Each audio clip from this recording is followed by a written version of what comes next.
Iya.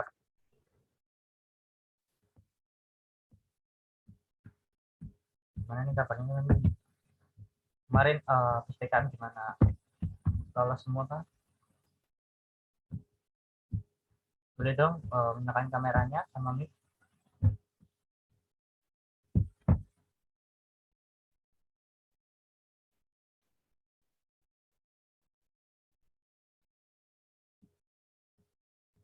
Malu-malu kayaknya ya.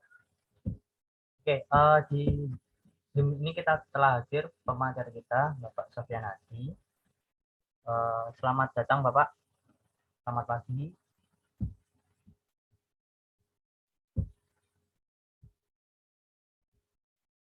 Halo Bapak Sofyan.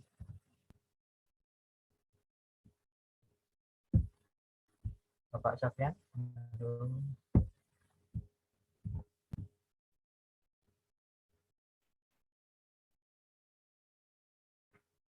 Bapak Sofyan, apakah masih terhubung?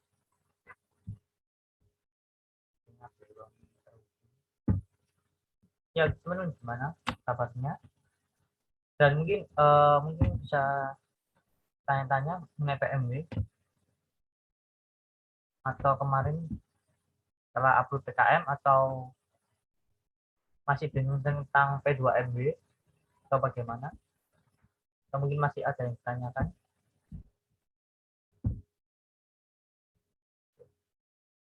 Nah, tampaknya Bapak Sofyan Hadi sudah. Oke. Selamat pagi Bapak. Selamat pagi Mas. Ya, gimana kabarnya Pak? Alhamdulillah.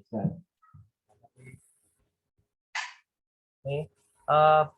Untuk mentoring kali ini yaitu adalah mentoring tahap 2 dari serangkaian mentoring yang disiapkan untuk para peserta PMW 2023 Bapak. Jangan lupa teman-teman harus mengikuti semua rangkaian acara mentoring karena juga akan mempengaruhi teman-teman untuk lolos dalam tahap kedua. Jadi bisa diikuti semua serangkaian acara mentoring agar teman-teman dapat lolos seleksi tahap 2. Nah, juga diinfokan bahwa teman-teman yang gagal PKM ataupun yang telah lolos PKM itu masih ada upload lagi di portal P2MW. Jadi teman-teman khususnya ketua tim sudah mendapatkan akun melalui email masing-masing. Nah, batas penguploadan itu mulai tanggal 12 Maret. Jadi masih ada waktu kurang lebih seminggu buat teman-teman bisa submit. Jadi mungkin mulai besok teman-teman sudah bisa upload proposal PMW-nya ya di portal P2MW akunnya masing-masing. Jadi maksimal tanggal 12 Maret. Itu submit terakhir untuk di portal P2MW. Nah, mungkin teman-teman yang masih bingung mengenai PMW P2MW bisa bertanya-tanya atau bisa mengunjungi kan ruangan Biro Akademik, Biro Kemahasiswaan dan Alumni di PKA menemui Kak Rahma. Oke, baik, kita langsung mulai aja karena Pak Sofyan Hadi sudah hadir. Nah, untuk materi kali ini kita akan membahas tentang wawasan legalitas usaha. Nah, untuk pemateri kita yaitu Bapak Sofyan Hadi. Langsung saja Bapak ya untuk materinya. Waktu dan tempat saya persilakan Bapak. Oke, terima kasih. Assalamualaikum warahmatullahi wabarakatuh. Selamat pagi, salam sejahtera untuk kita semua. Saudara siapa? MC-nya mohon maaf siapa namanya, Mas? Iya, saya Rofi Bapak. Siapa? Romi. Rofi Pak. Oh, saudara Rofi ya, Ya. yang hari ini ditugasin untuk menjadi MC. Teman-teman dari Biro Kemahasiswaan dan Alumni UTAK Surabaya. Yang saya hormati peserta mentoring PMW 2023 ya. Hari ini saya diminta itu ya dan diberikan surat tugas oleh Ketua LPPM untuk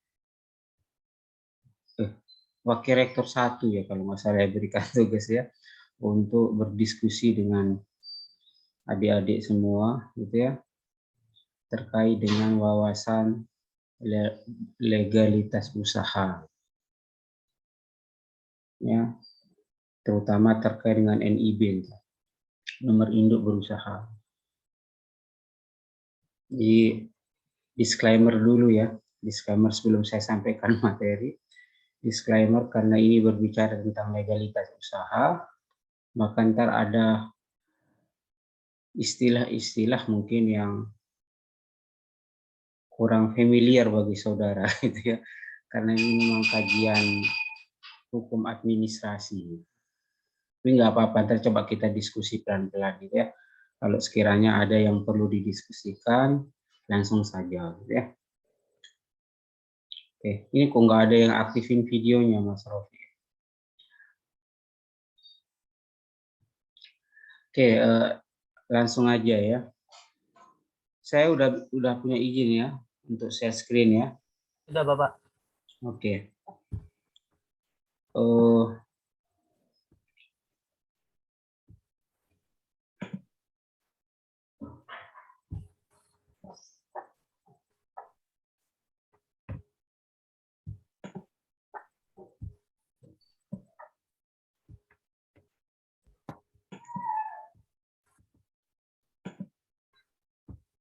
Oke, saudara-saudara sekalian, jadi sekali lagi saya diberikan tugas oleh Warek 1 untuk berdiskusi dengan jenengan semua terkait dengan wawasan legalitas usaha, NIB untuk usaha wirausaha pemula. Mungkin selama ini mungkin yang sering didengar oleh teman-teman itu, terutama yang mungkin non fakultas hukum ya, karena belum baca Undang-Undang Cipta Kerja atau Perpu Cipta Kerja itu, selalu beranggapan bahwa kalau kita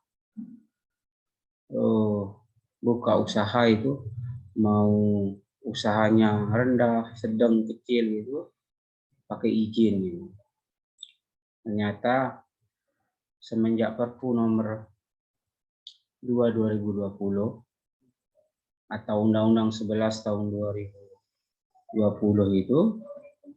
itu sudah banyak mengalami perubahan ya. Jadi itu mungkin pemahaman yang perlu kita pahami bersama gitu. Bahkan ada sekarang namanya nomor induk berusaha gitu. Kalau dulu sebelum ada PP 28 tahun PP ya tahun 2018 itu nggak ada NIB gitu. Tapi semenjak tahun 2018 kemudian lahir Undang-Undang Cipta Kerja gitu. Kemudian lahir Perpu nomor 2 2022 gitu tentang Cipta Kerja juga, maka diperkenalkan istilah NIB ini, nomor induk berusaha.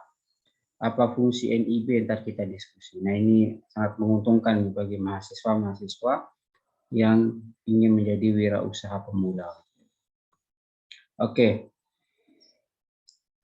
Jadi pengantar dulu ya, saya mau sampaikan begini. Jadi semenjak lahirnya Undang-Undang Cipta Kerja, saya berapa menit Mas Rofi? 1 jam Bapak. Oh 1 jam, lama ya berarti. Oke, jadi semenjak lahirnya Undang-Undang Cipta Kerja dulu Undang-Undang 11 tahun 2020 gitu. Kemudian lahir Perpu nomor 2 tahun 2022. Lahir juga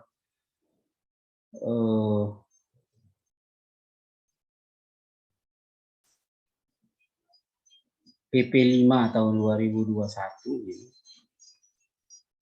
Telah banyak mengalami perubahan gitu ya terkait dengan konsep dan paradigma ya cara pandang pemberian perizinan berusaha termasuk bagi wirausaha pemula. Bahkan ya kalau dilihat tuh salah satu kelebihan Undang-Undang Cipta Kerja itu bagi wirausaha pemula kan biasanya masih kategori usahanya usaha mikro kecil ya. itu sangat dimanjakan gitu ya, dengan undang-undang Cipta Kerja ini. Sangat dimanjakan. Jadi perlindungan dan pemberdayaannya sangat banyak yang bisa diberikan oleh pemerintah. Mulai dari perizinan, permodalan, sampai penjualan. Ya, jadi banyak yang diberikan perlindungan dan kemudahan oleh Undang-Undang Cipta Kerja. Nah, kalau dirunut gitu, kalau saya lihat setelah saya baca misalkan Perpu Cipta Kerja itu minimum ada 5 hal, ya, minimum ada 5 hal yang berubah konsep dan paradigma terkait dengan perizinan berusaha. Ini mungkin hal-hal baru mungkin ya bagi teman-teman yang non sarjana hukum itu ya, apalagi yang istilahnya itu nggak pernah baca undang-undangnya ini. Tapi mohon maaf ya, mungkin kita ntar perjelas saja. Pertama, jadi konsep dan paradigma yang berubah itu yang pertama adalah terkait dengan deregulasi. Istilahnya ini mungkin agak aneh ya, deregulasi, atau kalau dalam bahasa sederhananya itu adalah pemangkasan aturan. Ya wes itu, tapi kalau pemangkasan aturan kan kurang keren gitu. Maka dalam istilah hukum disebut deregulasi. Ya, jadi Undang-Undang Cipta Kerja itu banyak sekali melakukan deregulasi. Ya, baik jumlah izinnya, persyaratannya, KLBI-nya, itu ya, dan sebagainya itu banyak sekali dilakukan deregulasi. Pendekatan yang digunakan itu ada 3. Kalau saya lihat ya dalam Undang-Undang Cipta Kerja, ada pendekatan namanya konsep CAS namanya, Combine, Abolish, Simplify. Yang digunakan itu 3 hal ini. Misalkan dalam perizinan berusaha, saudara-saudara adik-adik, ada beberapa jenis izin yang di-combine, digabung gitu ya. Misalkan, kalau saudara pernah lihat tuh di Indomart misalkan atau di Alfamart, disebut merek aja ya, nggak apa-apa ya, karena ini akademis gitu ya, jadi bukan marketingnya. Dulu kan pernah kita lihat tuh di Surabaya itu banyak sekali retail modern itu yang ditutup karena tidak ada HO-nya ya, pernah dengar ya? Izin gangguannya nggak ada. Dulu. Semenjak Undang-Undang Cipta Kerja nggak wajib HO lagi, saudara. Ya. Jadi nggak ada HO lagi sekarang. Jadi besok kalau saudara mau mendirikan usaha nggak perlu HO lagi, gitu kan gitu. Jadi tidak perlu HO lagi, tidak perlu izin gangguan lagi, karena sudah di-combine, digabung dengan namanya persetujuan lingkungan. Mungkin entar untuk wirausaha pemula, karena ini usahanya masih kecil, mungkin bukan bentuknya persetujuan lingkungan, tapi mungkin bentuknya SPPLH namanya, Surat Pernyataan Kesanggupan Perlindungan dan Pengelolaan Lingkungan Hidup. Yang intinya ya sama seperti persetujuan lingkungan, tapi pemberiannya itu lebih gampang. Jadi SPPLH ini plus HO di-combine. Jadi nggak perlu ngurus lagi seperti sebelum Undang-Undang Cipta Kerja, di samping SPPLH, ngurus HO, dan sebagainya. Jadi di-combine. Jadi lebih mudah gitu. Jadi izin atau perizinan berusaha, baik perizinan dasar maupun perizinan berusaha, yang memiliki karakteristik yang sama. Izin lingkungan itu dulu ya, atau persetujuan lingkungan, sama HO itu karakteristiknya sama. Salah satu HO itu, kenapa HO dulu diwajibkan? Karena usaha atau kegiatan dilakukan oleh setiap orang itu berpotensi menimbulkan dampak lingkungan, dampak ekonomi, dan dampak sosial gitu. Nah, oleh Undang-Undang Cipta Kerja, karena prinsip dan karakteristiknya sama dengan persetujuan lingkungan, ya sudah di-combine saja gitu ya, di-combine dengan persetujuan lingkungan. Untuk usaha-usaha yang tidak wajib AMDAL, tidak wajib UKL-UPL, misalkan usaha mikro kecil ya saudara-saudari, itu kan tidak berdampak penting terhadap lingkungan, atau tidak wajib UKL-UPL, maka wajib SPPLH. Nah, di SPPLH itu sudah menjadi satu kesatuan dengan HU. Jadi HU-nya langsung dikombin dengan SPPLH. Jadi lebih simpel gitu ya. Lebih sedikit izin yang diurus. Nah, ini juga misalkan salah satu contoh yang kedua. Dulu, contoh ya, sertifikat halal itu, jaminan sertifikat halal itu kan belakangan diurus setelah ngurus izin. Ini khusus untuk usaha mikro ya, usaha mikro kecil. Kebanyakan saudara akan terjun ke situ gitu. Sekarang nggak perlu, jadi dipisah-pisah. Jadi ngurus sertifikat halalnya beda, ngurus izin usahanya beda. Sekarang jadi satu. Kalau saudara sudah dapat NIB, nomor induk berusaha gitu ya, untuk usaha yang risiko kecil gitu. Risiko kecil misalnya wirausaha pemula ini kan biasanya kecil dulu ya, lama jadi besar dan sebagainya. Maka cukup ngurus NIB, nomor induk berusaha. Ya. Nomor induk berusaha itu dikombin langsung menjadi itu juga sebagai sertifikat halal. Gitu. Jadi enak dikombin. Misalkan usaha roti, siapa yang punya usaha roti misalkan gitu ya. Usaha roti di rumah kecilan, omsetnya berapa, masuk dalam kategori usaha mikro, maka NIB-nya langsung menjadi sertifikat halal. Langsung itu. NIB-nya itu berfungsi juga sebagai sertifikasi halal.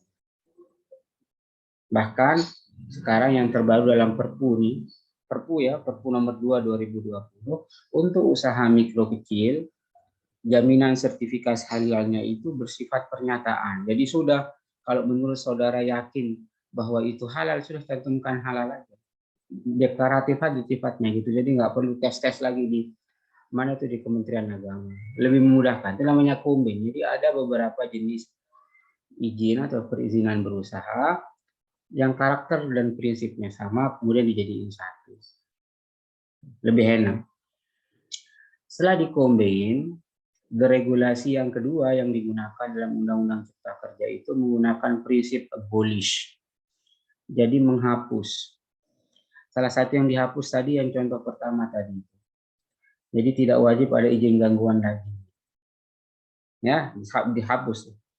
Kenapa? Karena karakter dan prinsipnya sama dengan persetujuan lingkungan. Gitu. Kemudian wajib daftar tanda perusahaan, nggak perlu. Ya, nggak perlu. Kenapa nggak perlu? Karena karakter dan prinsipnya sama seperti pendaftaran badan usaha. Nah, sekarang nih, kalau saudara entah bentuknya badan usaha gitu ya, apakah PT, koperasi, yayasan, CV gitu ya, kan harus didaftarkan sekarang kan menurut peraturan perundang-undangan terbaru. Jadi harus didaftarkan ke Kementerian Hukum dan HAM. Nah, pendaftaran badan usaha itu langsung menjadi tanda daftar wajib tanda daftar perusahaan. Maka Undang-Undang 6 tahun 83 kalau nggak salah dihapus. Jadi tidak ada lagi wajib daftar tanda perusahaan. Ya, termasuk yang diabolish dalam Undang-Undang Cipta Kerja itu adalah persyaratan perizinan. Jadi tidak ada redundansi sekarang. Tidak ada redundans, tidak ada pengulangan. Salah satu contoh. Kalau dulu, nah ini terkait dengan izin lokasi Bapak, saudara-saudari. Kalau saudara misalkan ngurus izin, maka akan dipersyaratkan izin lokasi tuh. Kalau di IMB itu namanya surat rencana tata ruang kalau nggak salah, SKRT kalau nggak salah namanya. Itu minta kemana? Ke Dinas PU. Sekarang enggak. Sekarang pakai namanya persetujuan pemanfaatan ruang online semua. Jadi persyaratan izin lokasinya dihapus. Gitu kan ya. Dihapus. Tinggal saudara ngajuin misalkan titik koordinat usahanya, misalkan saudara punya usaha di Surabaya, di kecamatan mana, kelurahan mana, di RT RW-nya berapa, lokasinya tunjukin. Sampaikan ketika pendaftaran di OSS itu, kalau misalkan sudah sesuai dengan tata ruang, akan diberikan namanya konfirmasi atau persetujuan pemanfaatan ruang. Itu sudah jadi izin lokasi. Nggak perlu lagi persyaratan-persyaratan. Gitu. Ya, abolish. Kemudian yang terakhir, yang digunakan konsep dalam melakukan deregulasi namanya simplify. Simplify itu artinya disederhanakan. Penyederhanaan. Salah satu contoh misalkan, kalau dulu ngurus izin itu misalkan berhari-hari. Sekarang dipangkas. Ya, kalau dulu ngurus izin itu melalui PTSP, pelayanan terpadu satu pintu tapi banyak jendela dan banyak atap gitu. Gitu. Itu banyak guyonnya ya. Jadi PTSP pelayanan terpadu satu pintu tapi jendelanya banyak, atapnya banyak.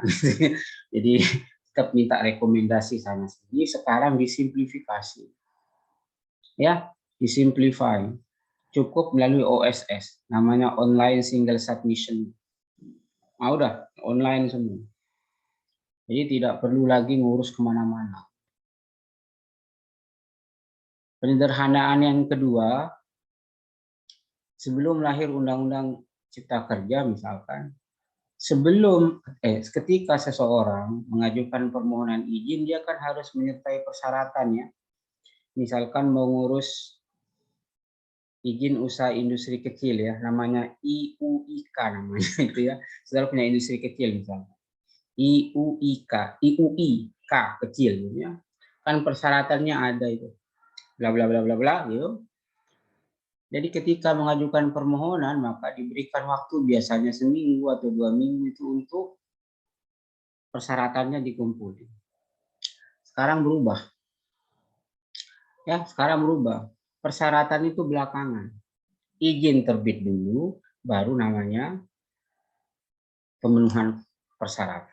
Gitu. Jadi enak banget sekarang itu ya untuk ngurus usaha. Jadi ini deregulasinya sekali lagi menggunakan pendekatan combine, abolish, and simplify. Kemudian konsep dan paradigma yang berubah ini mungkin juga hal baru bagi saudara yang mungkin baru kenalan juga dengan istilah ini. Dari license approach to risk-based approach ini teman-teman dari ekonomi paham ya. Karena kalau dalam prinsip akuntansi itu biasanya digunakan model RBA. Ya, teman-teman ekonomi pasti, manajemen tuh paham. Salah satu pendekatan manajemen biasanya menggunakan RBA, risk based approach ini. Jadi pendekatan berbasis risiko. Kalau dulu sebelum lahir Undang-Undang Cipta Kerja ini, adik-adik yang saya hormati, seluruh kegiatan usaha, baik yang dilakukan oleh wirausaha pemula, mau kecil, mau sedang, mau besar usahanya, atau kegiatannya masuk dalam kategori kecil, sedang, wajib izin, dikit-dikit izin. Misalkan saudara ingin membuka toko kue, misalkan, itu izin. Ingin mendirikan restoran, misalkan dengan bangku 20, misalkan gitu ya, dengan kursi 20, izin. Ingin usaha pembuatan kue basah misalkan gitu ya, izin. Itu namanya license approach. Karena normanya dulu sebelum lahir Undang-Undang Cipta Kerja itu kegiatan usaha itu dasarnya dilarang. Nah, untuk memecah larangan itu butuh izin. Maka license approach pendekatan. Jadi pendekatannya berbasis izin. Semua izin. Tidak ada yang nggak pakai izin. Kalau tidak ada izin maka kegiatan usahanya menjadi tidak legal. Gitu. Sekali lagi kalau tidak ada izin dulu kegiatan usahanya menjadi tidak legal. Yang kecil-kecil aja izin. Gitu. Ya ngurus izinnya terus biayanya besar gitu. Lama lah. Yang bikin orang males ngurus izin. Sekarang berubah adik-adik menjadi risk-based approach. Pendekatannya adalah perizinan berusaha berbasis risiko. Jadi yang wajib izin itu adalah yang memiliki risiko tinggi aja. Ingat itu. Jadi kalau saudara misalkan melakukan kegiatan atau usaha yang menurut peraturan perundang-undangan risikonya tinggi, maka wajib izin.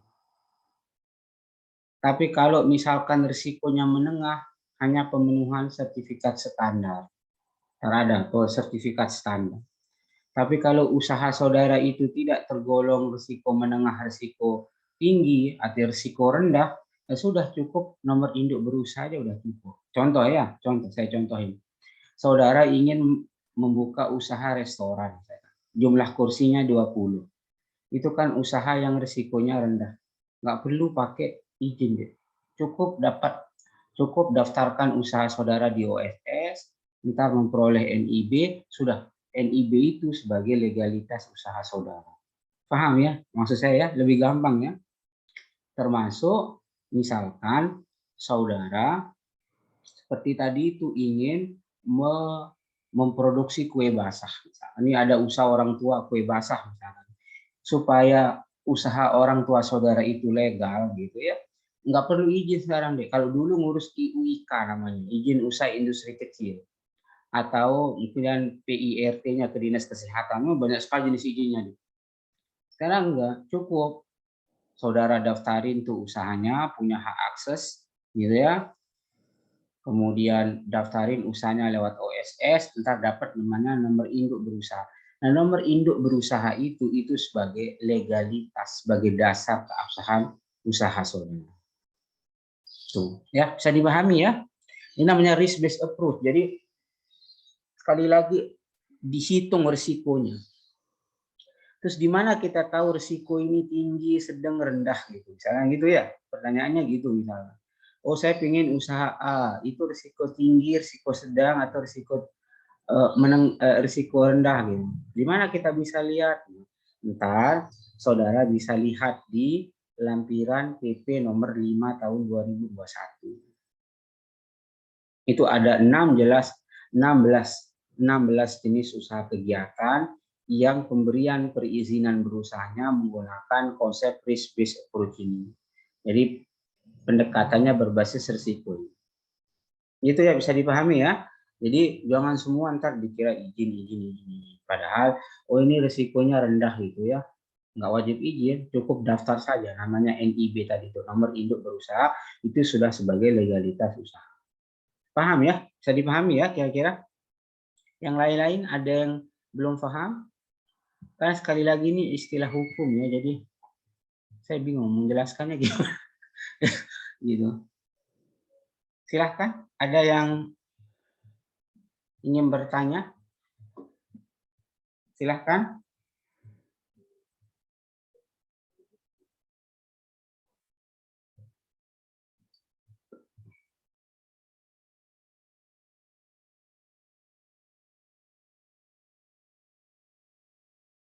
Silahkan saudara-saudara yang ingin bertanya.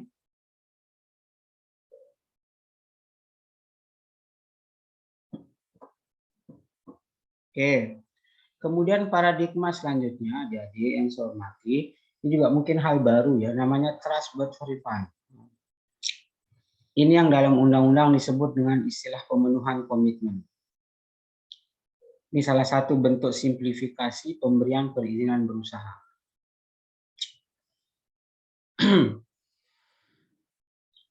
Setahu saya kalau yang NIB itu tidak ada pemenuhan komitmennya ya. Yang ada pemenuhan komitmennya itu yang menengah dan tinggi, usaha kegiatan yang risiko menengah tinggi baru trust but verified. Kalau yang NIB setahu saya sih nggak ada. Artinya begini, yang namanya disebut dengan pemenuhan komitmen ini. Misalkan Mas Rofi ingin berusaha, misalkan dia anggaplah ingin buat kue basah, jangan gitu ya. Kue basah tadi kan masuk dalam industri makanan ya.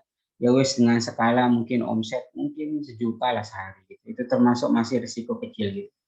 Kecuali misalkan Mas Rofi itu buat usaha kue basah tapi produksinya 1 ton sehari udah nggak kecil lagi dulu itu kan gitu.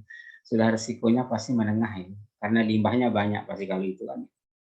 Oke lah 1 juta lah gitu ya sehari omset dengan tenaga kerja tidak ada gitu, 0 tenaga kerja, cukup dikerjakan dengan anggota keluarga.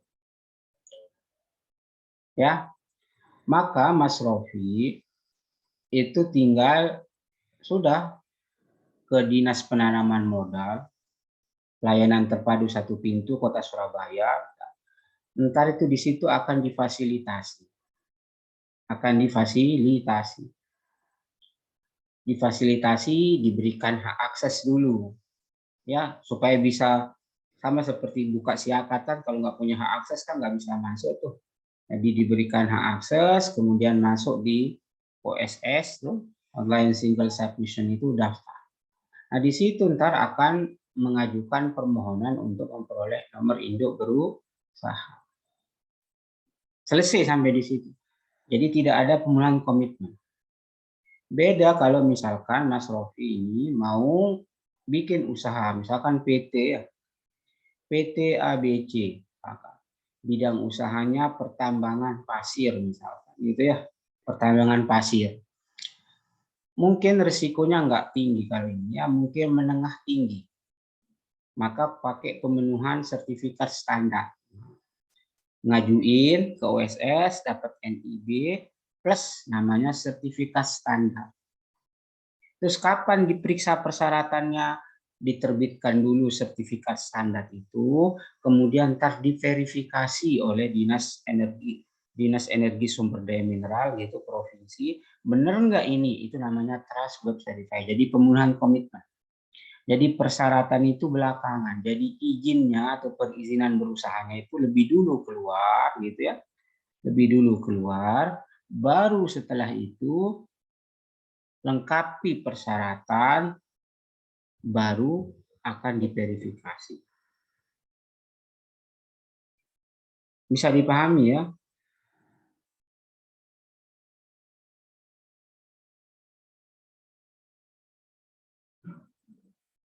Bisa dipahami ya?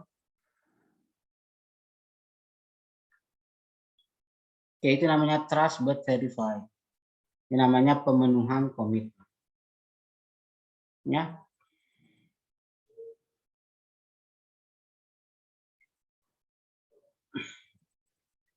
Oke, kemudian ini juga perlu dipahami oleh saudara-saudari mengenai penamaan. Semenjak lahirnya Undang-Undang Cipta Kerja, penamaannya itu berbeda-beda. Jadi nggak semua namanya izin, sekali lagi ya. Jadi legalitas usaha saudara itu tidak semua bentuknya izin. Tergantung jenis atau tingkat risiko dari usaha saudara. Ya, maka ntar kalau misalkan ngajuin perizinan berusaha, itu bisa saja bentuknya persetujuan. Ya, itu juga legalitas usaha. Misalkan saudara mau usahanya wajib AMDAL, wajib UKL, misalkan itu UPL gitu, maka ntar dapat namanya persetujuan lingkungan. Gitu. Ya, atau misalkan menempati sebuah bangunan, mau mendirikan bangunan dulu, Mas Rofiq mau dirikan restoran misalkan, maka ntar diberikan ngurus dulu namanya persetujuan bangunan gedung.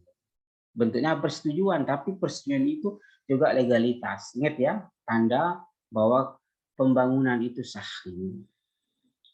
Ada juga bentuknya konfirmasi. Ini untuk izin lokasi ya, khusus untuk daerah-daerah yang sudah memiliki RDTR digital, jadi rencana detail tata ruang berbentuk digital, seperti Surabaya udah punya kota-kota besar, ya saya nggak tahu kalau di daerah-daerah gitu, itu bentuknya adalah konfirmasi. Misalkan Mas Rofi mau mendirikan usaha di lokasi A, titik koordinatnya A, tinggal serahkan ya di OSS, ntar kalau dicek di RDTRK digitalnya, oh dia sesuai sudah, misalkan lokasi itu memang untuk usaha gitu ya, maka ntar akan diberikan namanya konfirmasi. Nah konfirmasi itu masuk dalam kategori juga legalitas, paham ya? Kemudian ada NIB, nomor induk berusaha. Nomor induk berusaha ini sekali lagi khusus untuk usaha mikro ya, usaha mikro kecil, maka legalitas usahanya itu cukup dengan namanya NIB, nomor induk berusaha. Tapi kalau kegiatan usahanya itu sudah masuk dalam risiko menengah dan tinggi, nggak cukup NIB sebagai legalitas usaha. Ada syaratnya yang lain gitu ya. Nah, khusus untuk yang risiko kecil, maka NIB itu merupakan legalitas usaha saudara. Di samping sebagai identitas saudara di OSS. Ya, paham ya kira-kira ya? Agak jelimet bahasanya.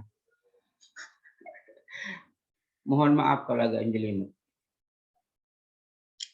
Kemudian ada namanya sertifikat standar.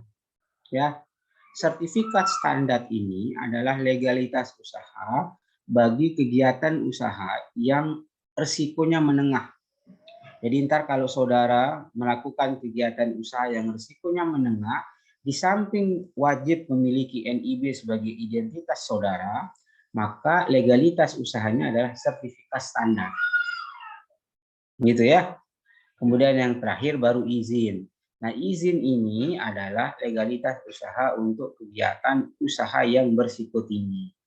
Jadi ntar yang namanya izin itu hanya untuk kegiatan usaha yang berisiko tinggi. Sedangkan yang menengah namanya sertifikat standar, NIB untuk yang berisiko kecil. Ada pertanyaan?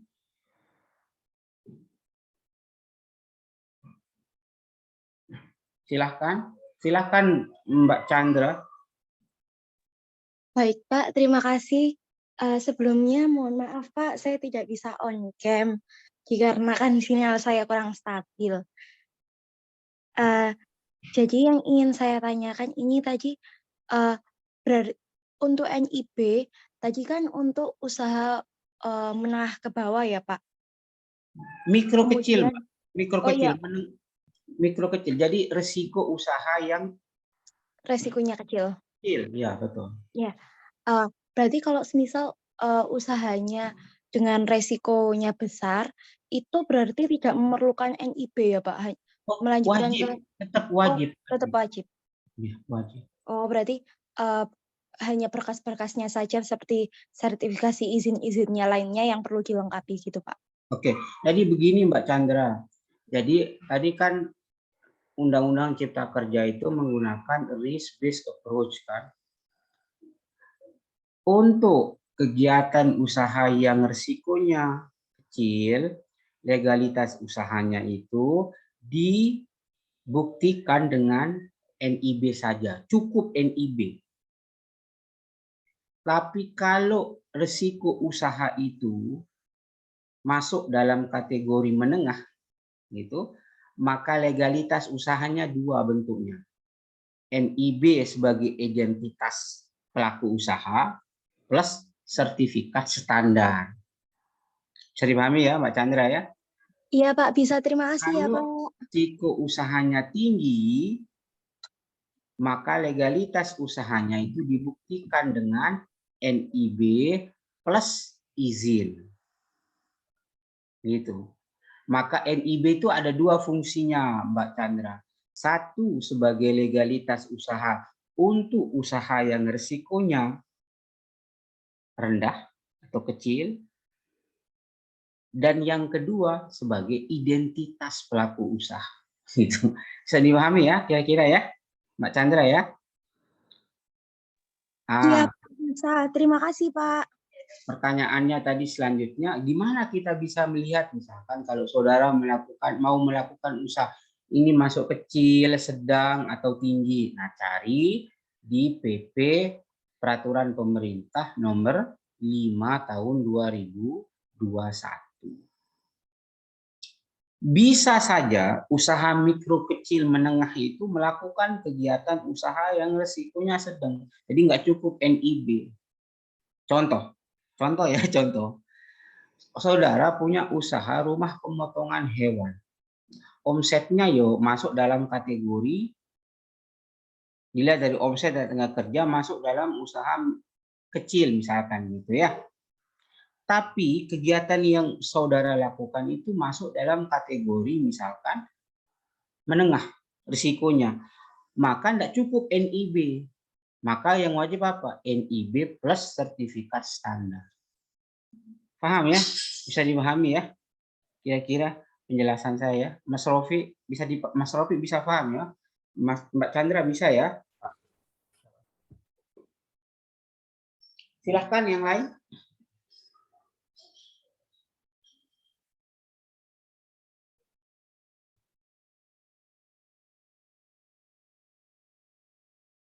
Silakan yang lain. Oke. Kemudian paradigma yang berubah yang lain dalam Undang-Undang Cipta Kerja itu adalah terkait dengan pemberian perizinan berusahanya. Kalau dulu biasanya di PTSP ya, pelayanan terpadu satu pintu ya. Jadi kalau saudara besok ngurus izin, kalau saudara ngurus izin itu kan di PTSP, daerah itu masing-masing punya gitu ya. Gitu. Atau bahkan menyebar tuh ya di masing-masing dinas sesuai dengan tupoksinya masing-masing itu bisa memberikan izin. Semenjak tahun 2018 PP 24 kalau nggak salah 2018, kemudian Undang-Undang 11 tahun 2020, kemudian Perpu nomor 2 2022, PP 5 tahun 2021, PP 6 2021, semua perizinan berusaha baik di tingkat pemerintah pusat maupun daerah itu wajib diberikan melalui OSS, online single submission. Jadi perizinan berusaha integratif secara elektronik. Jadi satu ini sekarang mau kewenangan daerah, mau kewenangan pusat gitu ya, semuanya diberikan melalui OSS. Bisa dipahami kira-kira? Ada pertanyaan silakan.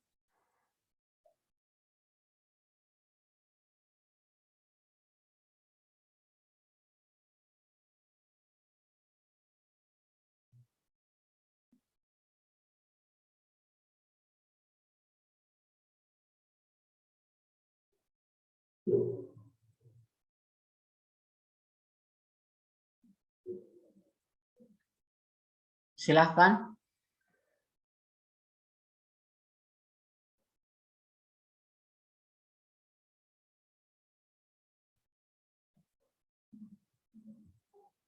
Oke, sekarang kita berbicara legalitas usaha ya.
Oke, sekarang kita bicara legalitas usaha. Oke, kalau kita berbicara tentang legalitas usaha, maka pengertiannya gampang saja. Legalitas usaha berarti itu artinya adalah persyaratan yang diperlukan agar usaha kegiatan dilakukan dengan hukum. Jadi, kalau saudara misalkan ingin usaha saudara itu legal di mata hukum, itu ya sah di mata hukum, maka kira-kira persyaratannya apa? Ya, salah satunya kalau kita berbicara pasca Perpu Cipta Kerja itu, legalitas usaha itu dibuktikan dengan perizinan berusaha. Itu.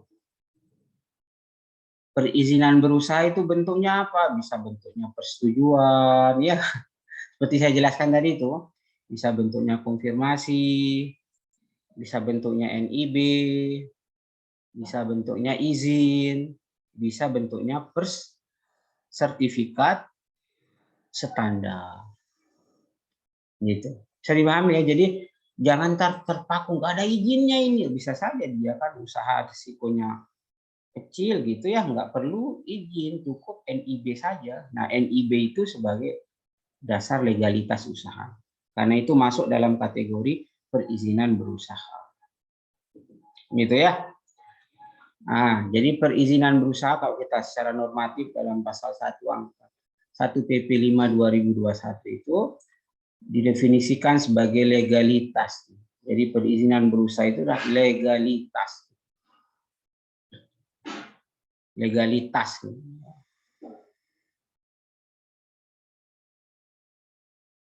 Yang diberikan kepada pelaku usaha. Ya. Ini pelaku usaha ini banyak bentuknya ya. Bisa bentuknya perorangan atau bentuknya badan usaha. Ya, secara umum gitulah. Yang diberikan kepada pelaku usaha. Pelaku usaha sekali lagi bentuknya bisa perorangan atau badan usaha. Perorangan itu ya seperti saudara misalkan berjalan sendiri gitu ya, nggak ada badan usaha. Individu lah gitu ya gitu. Sedangkan badan usaha itu bentuknya banyak. Ada yang badan usaha berbadan hukum, ada badan usaha yang tidak berbadan hukum. Yang tidak berbadan hukum itu contohnya apa? Misalkan saudara bentuk CV, misalkan CV Rofi'i Jaya, misalkan. Nah, itu namanya badan usaha. Walaupun tidak berbadan hukum. Kalau dalam hukum itu disebut tidak ber-BH, gitu ya. Jadi dia tidak ber-BH. Jadi badan usaha yang tidak ber-BH. Atau bentuknya firma nih, teman-teman yang konsultan, ya gitu. Misalkan teman-teman psikologi, misalkan besok mau mendirikan lembaga konsultan, ya, bentuknya firma itu bisa, ya, atau bentuknya persekutuan perdata, misalkan, atau mashab dalam bahasa Belanda, bisa juga, ya. Jadi badan usaha itu mas, tapi tidak berbadan hukum. Kemudian yang kedua, badan usaha yang kedua itu sebagai pelaku usaha itu ada namanya badan usaha yang berbadan hukum. Misalkan saudara selesai di S1 misalkan ingin mendirikan PT gitu ya. Perseroan terbatas. Boleh gitu ya. Atau bisa mau mendirikan koperasi misalkan, koperasi simpan pinjam misalkan, boleh. Atau mau mendirikan yayasan. Boleh juga. Itu juga termasuk badan-badan usaha yang berbadan hukum. Tapi yang perlu saudara ingat sekarang, saya lupa Permenkumhamnya ya. Nomor berapa? Pokoknya sekitar tahun 2016-an ke atas itu. Permenkumham, Peraturan Menteri Hukum dan HAM. Baik badan usaha yang berbadan hukum maupun badan usaha yang tidak berbadan hukum itu wajib didaftarkan. Contoh, Mas Rofi misalkan sama Mbak Chandra ingin mendirikan CV, kan kalau badan usaha yang ini harus bentuknya persekutuan ya, karena itu persekutuan modal. Jadi misalkan bentuk CV nggak bisa berdiri sendiri, itu harus 2 orang. Sepakat untuk CV ke notaris gitu ya, untuk membuat akte pendirian. Ya. Ke notaris minta tolong misalkan buatkan saya akte pendirian CV, dibuatin akte pendirian. Cukup sampai di situ? Tidak. Maka semenjak Permenkumham itu berlaku, ya, maka wajib didaftarkan. Apalagi PT gitu ya, perseroan terbatas misalkan. Mbak Chandra sama Mas Rofi misalkan ingin mendirikan PT ABC misalkan. Ke notaris juga tuh. Bu, Pak Notaris minta tolong gitu ya, saya dibuatkan akte pendirian PT misalkan gitu ya. Siapa pendirinya? Mas Rofi sama Mbak Chandra. Oke, dibuatin akte. Cukup sampai? Tidak, tapi harus didaftarkan ke Kementerian Hukum dan HAM. Karena PT itu status badan hukumnya muncul setelah ada pengesahan pendaftaran dari Menteri Hukum dan HAM. Gitu. Jadi diberikan kepada pelaku usaha tuh. Jadi perizinan berusaha ini adalah legalitas yang diberikan, keabsahan yang diberikan, bukti keabsahan yang diberikan kepada pelaku usaha. Siapa yang memberikan? Ya tentu pejabat yang berwenang. Ingat itu. Jadi jangan ntar Mas Rofi mau mendirikan usaha, misalkan ngajuin izin ke rektor untak yang nggak berwenang, gitu kan gitu. Ya, gitu. Atau misalkan mau apa namanya mendirikan usaha misalkan, ya. Tapi perizinannya diajukan ke ketua RT, misalnya nggak bisa. Karena yang bisa memberikan itu hanya pejabat yang berwenang. Di mana kita tahu bahwa itu pejabat itu berwenang atau tidak? Ya baca peraturan perundang-undangan. Gitu ya. Nah, itu beda-beda jenis izinnya. Ntar tergantung jenis kegiatan usaha yang saudara lakukan. Itu nggak sama. Misalkan kegiatan usahanya di bidang industri itu kewenangannya beda-beda gitu ya. Nggak bisa saya jelasin di sini. Itu soalnya kalau di Fakultas Hukum tuh butuh bersemester-semester dijelaskan gitu ya, terkait dengan siapa pejabat yang berwenang untuk menerbitkan suatu perizinan ya. Jadi legalitas yang diberikan kepada pelaku usaha itu ya. Oleh siapa? Oleh pejabat yang berwenang. Pejabat yang berwenang siapa? Pejabat yang oleh peraturan perundang-undangan diberikan kewenangan untuk memberikan perizinan usaha itu. Bisa pemerintah pusat, bisa provinsi, bisa kabupaten kota. Ya. Apa tujuannya? Untuk memulai dan menjalankan usaha dan kegiatan. Jadi legalitas perizinan berusaha yang merupakan legalitas ini adalah tujuannya adalah untuk memulai dan menjalankan usaha dan kegiatan. Artinya tidak boleh kegiatan usaha itu dimulai dan dijalankan kalau tidak ada perizinan berusaha. Itu risikonya gitu. Maka perizinan berusaha ini bersifat preventif, bukan represi gitu ya. Jadi misalkan nih saudara mau melakukan usaha tertentu, sebelum melakukan kegiatan usaha itu, sebelum memulai kegiatan usaha itu, maka urus dulu perizinan berusahanya. Karena tujuannya sekali lagi perizinan berusaha itu diberikan untuk memulai dan menjalankan kegiatan usaha. Kalau saudara misalkan mulai duluan baru ngurus belakangan, berarti sebelum perizinan berusaha diterbitkan itu nggak legal usaha saudara. Artinya usaha saudara tidak sesuai dengan hukum. Gitu. Maka sekali lagi kalau ditanya perizinan berusaha ini sifatnya apa, karakternya apa ya, preventif. Kalau preventif berarti duluan.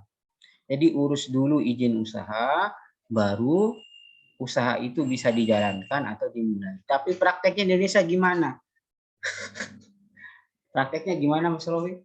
Jadi mulai dulu, menguntungkan dulu ya, menguntungkan dulu. Gitu. Misalkan mau usaha teh es boba misalkan gitu ya, kecil-kecil dulu, nggak pakai izin dulu gitu. Rombong kecil di pinggir jalan, nggak tahu kesehatannya gimana, nggak terdaftar, tapi ya konsumennya senang-senang aja gitu. Yang penting enak gitu kan ya. Setelah rame gitu ya, baru diurus. Gitu. Prakteknya Indonesia seperti itu. Nah, jadi sebelum perizinan berusahanya keluar ya sudah. Berarti usahanya menjadi tidak legal atau tidak sesuai dengan. Ya, bisa dipahami ya?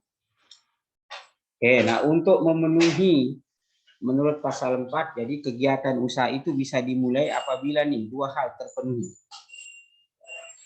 Ya, satu, persyaratan dasar perizinan berusaha. Yang kedua, perizinan berusaha berbasis risiko.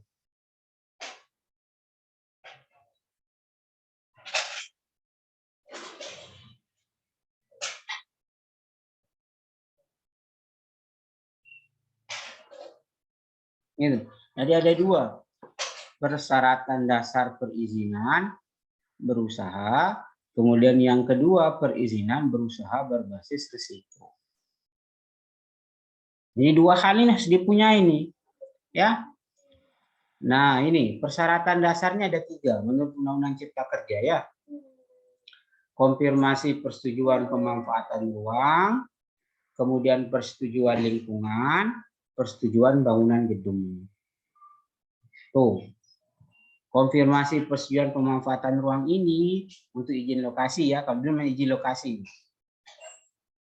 Persetujuan lingkungan ini untuk kegiatan usaha yang berdampak penting tuh terhadap lingkungan atau yang tidak berdampak pada lingkungan. Jadi yang wajib AMDAL, analisis mengenai dampak lingkungan, maupun yang wajib UKL, UPL, upaya pemantauan dan upaya pemeliharaan lingkungan. Kalau dia wajib, maka wajib mendapatkan persetujuan lingkungan.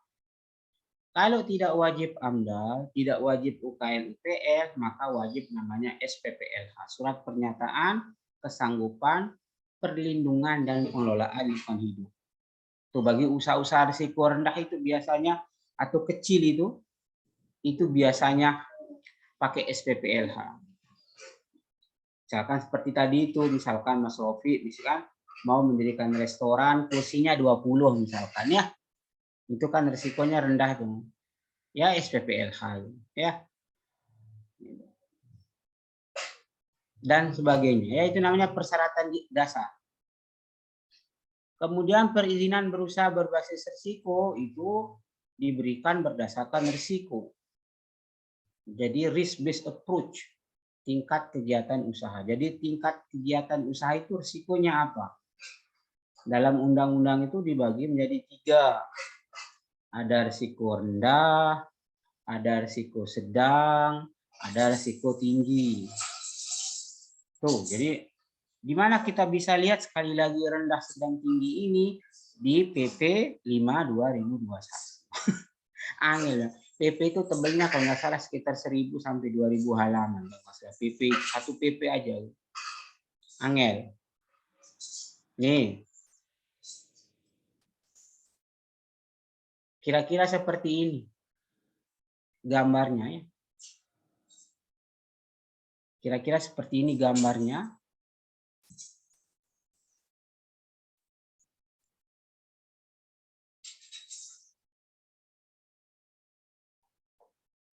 Kira-kira seperti ini gambarnya ya. Yang namanya perizinan berusaha berbasis risiko nih pasca Undang-Undang Cipta Kerja itu. Kalau kegiatan usaha berisiko rendah gitu ya, NIB seperti saya jelaskan tadi itu ya. Kalau kegiatan usahanya berisiko menengah, dibagi lagi ada menengah rendah, ada menengah tinggi. Gitu ya. Kalau menengah rendah, NIB plus sertifikat standar. Ini non konfirmasi biasanya, hanya pernyataan. Sedangkan kalau kegiatan usaha itu berisiko menengah tinggi, maka NIB plus konfirmasi untuk keluarnya sertifikat standar. Sedangkan kegiatan usaha yang berisiko tinggi, maka wajib 2 yang wajib dimiliki, NIB plus izin. Bisa dipahami ya, kira-kira ya. Oke, ada pertanyaan? Silahkan.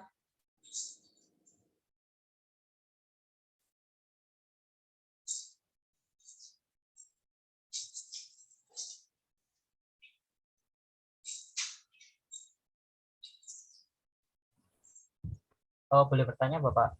Ya, silahkan. Apakah NIB itu mempunyai masa aktif Bapak? Apa? Masa habis? Aktif, ya.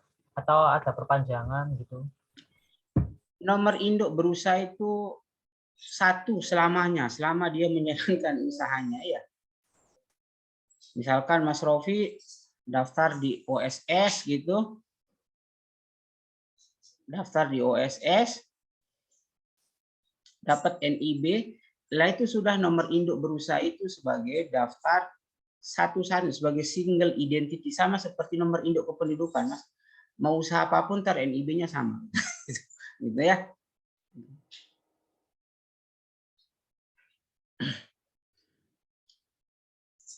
Ada yang lain? Silahkan.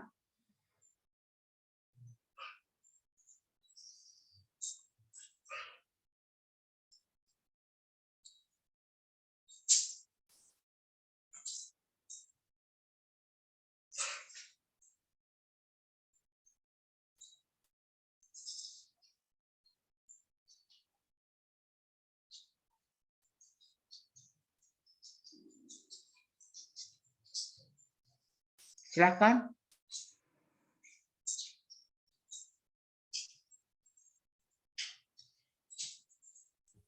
Bapak ada pertanyaan lagi.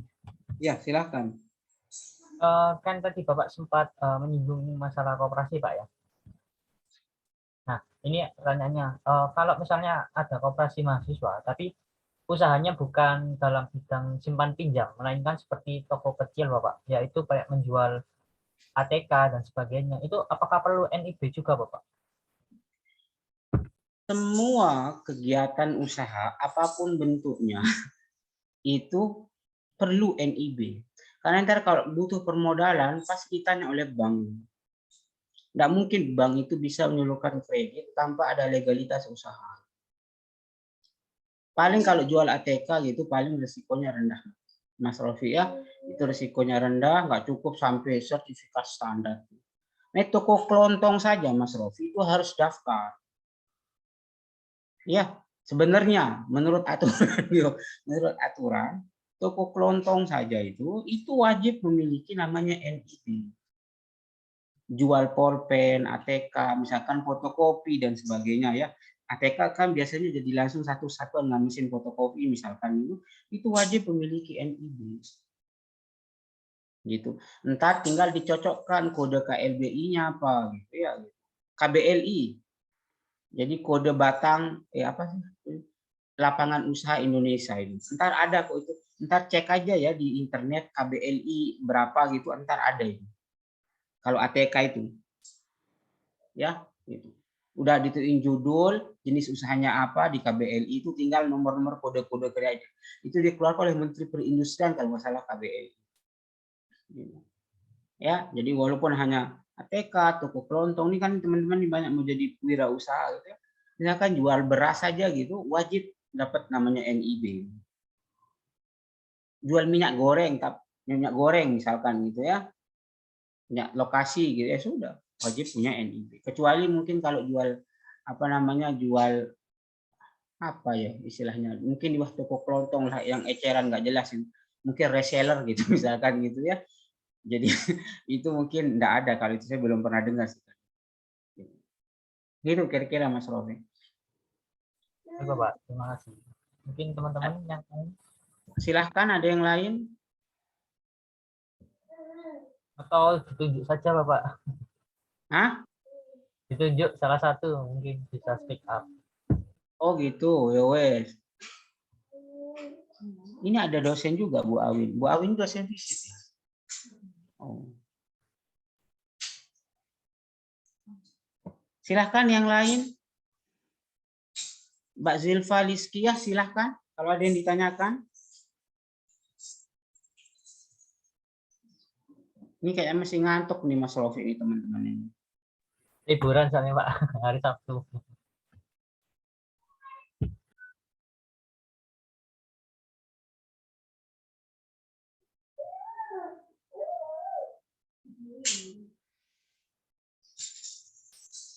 Habis lembur PKM mungkin, Pak. Teman-teman pada capek semua ini. Iya, terlalu banyak aktivitasnya, hati-hati entar stroke jadi mahasiswa. Oke, saya sampai jam berapa Mas Rofi? 10.40, Pak. Oke, baru tinggal 2 menit ya. Ada lagi? Nih saya contohin ya, saya contohin. Saya contohin yang namanya risiko-risiko usaha dalam PP 5 2021. Tuh, misalkan dalam perdagangan tuh. Kalau saudara mau jadi pengecer minuman beralkohol, kan ini bawah undang-undang walaupun menurut agama dilarang gitu ya. Jadi misalkan saudara mau jadi pengecer gitu ya, minuman beralkohol golongan B dan C, NIB plus izin karena risikonya tinggi. Ya.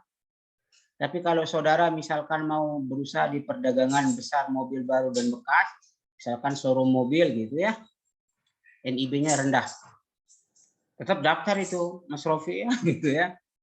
Perdagangan besar beras gitu, NIB rendah ya, dan seterusnya. Di bidang pertanian misalkan nih teman-teman yang dari desa mungkin pulang ke desa gitu ingin melakukan kegiatan usaha rumah potong hewan. itu karena menengah, maka dia wajib NIB plus sertifikat standar. Tuh, seperti dalam bidang perindustrian tuh,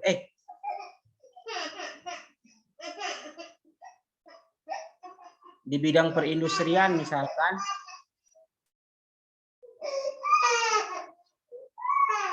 di bidang perindustrian ada industri produk roti dan kue skala kecil menengah gitu ya, NIB. Jadi dia masuk kategori usahanya rendah ya, maka cukup NIB.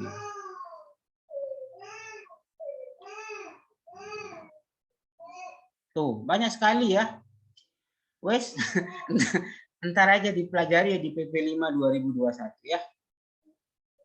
Nah, nih proses penerbitan perizinan berusaha dulu. Pertama, pendaftaran akun hak akses di OSS semua ini ya.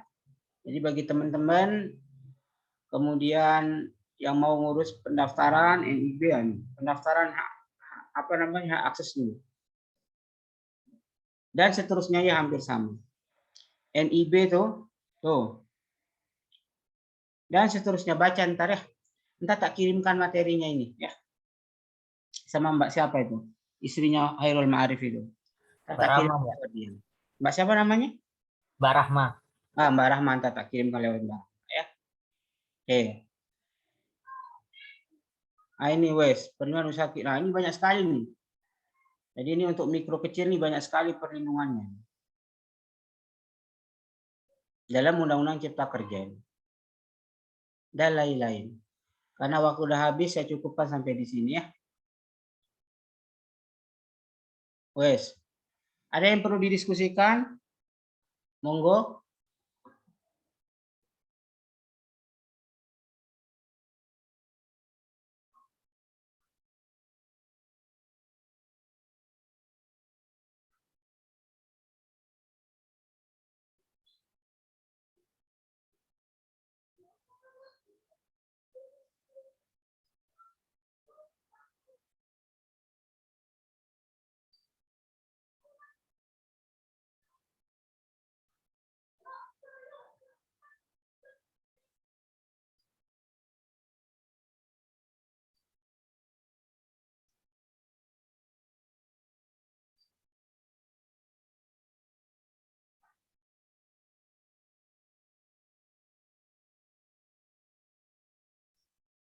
Bagaimana Mas Rofi, cukup?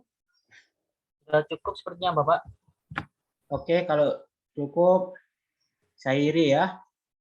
Terima kasih atas kehadirannya untuk diskusi terkait dengan legalitas usaha. Semoga saudara menjadi pengusaha sukses nantinya gitu ya. Saya cukupkan sampai di sini. Terima kasih atas kehadirannya. Sekali lagi mohon maaf kalau ada kekurangan, salah-salah kata. Saya iri, terima kasih. Assalamualaikum warahmatullahi wabarakatuh. Waalaikumsalam warahmatullahi wabarakatuh. Baik, terima kasih Pak Sofyan atas pemaparan materinya. Kepada para peserta PMB, untuk link absensi telah dibagikan pada room chat Zoom. Harap segera mengisi link presensi dan batas presensi akan diberi waktu hingga 2 jam ke depan. Jadi masih ada waktu untuk mengisi. Setelah ini kita akan memasuki sesi dokumentasi. Diharapkan para peserta yang hadir untuk menyalakan kameranya untuk memasuki sesi dokumentasi. Pada para peserta bisa menyalakan kameranya. Kita dokumentasi sebentar, 1 menit saja. Halo teman-teman, bisa on cam nih.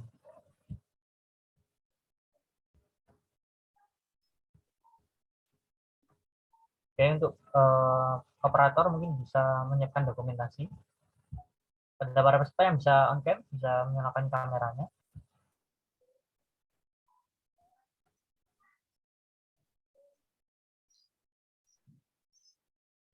Pada teman-teman bisa menyalakan kamera karena kita akan memasuki sesi dokumentasi. Oke, sudah terdokumentasi. Sebelum diakhiri mungkin Bapak dari Sofyan Hadi untuk memberikan closing statement sebentar Bapak. Closing statement masalah apa? Mungkin terkait NIB teman-teman yang belum buat atau bagaimana Bapak? Oke, jadi yang terakhir saudara-saudara, Jadi supaya usaha saudara itu legal ya, sesuai dengan hukum, diakui oleh hukum, dan bisa saudara akses permodalan dan sebagainya, maka segeralah ngurus namanya perizinan berusaha. Ya, seperti saya jelaskan tadi itu, perizinan berusaha itu tergantung jenis, tergantung tingkat risiko usaha. Kalau usaha saudara itu risikonya rendah, maka cukup NIB saja. Gitu ya. Kemudian kalau usaha saudara itu risikonya menengah, maka NIB plus sertifikat standar.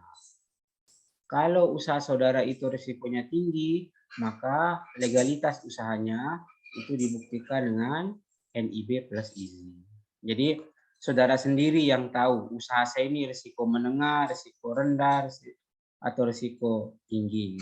Di mana kita bisa mengetahui cek kira-kira usaha saudara masuknya di mana dalam PP 5 tahun 2021. Ngurusnya di mana? Ngurusnya semenjak Perpu Cipta Kerja, maka ngurusnya semua melalui lembaga online single submission. Dan gratis, tidak dipungut biaya. Gitu ya. Mungkin itu closing statement dari saya, Mas Novi. Baik, Bapak. Terima kasih atas closing statement-nya. Baik, teman-teman. Sekali lagi diingatkan, presensi sudah dibagikan untuk para peserta bisa mengisi link absensi. Baik, mungkin untuk hari ini itu saja.